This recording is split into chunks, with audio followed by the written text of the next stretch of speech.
国际新闻来关心，哈马斯指控以色列违反停火协议。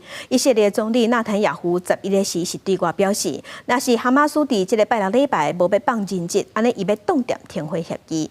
美国今嘛已经和以色列立场徛斗阵，川普有和约旦国王见面，强调伊会支持纳坦雅胡。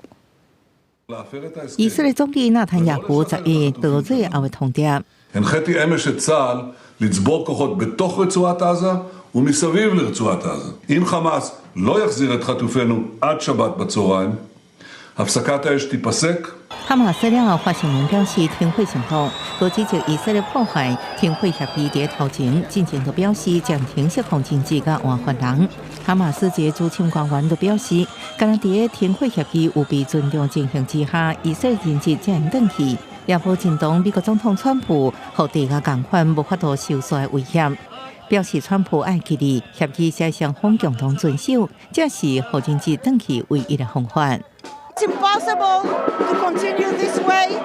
We can fight the Hamas later. تعتبر أن بدها أمريكا تضم غزة لليهود لإسرائيل تضمها. 美国总统川普当日伫北京甲约旦国王阿卜杜拉二世见面，就算约旦、埃及这个国家拢反对，川普依然当因的面表示对加沙百姓安排家己的中东计划。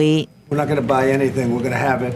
We're going to keep it Saturday deadline, and I don't think they're going to make the deadline personally. I think they want to play tough guy, but we'll see how tough they are. Hamas is bullies.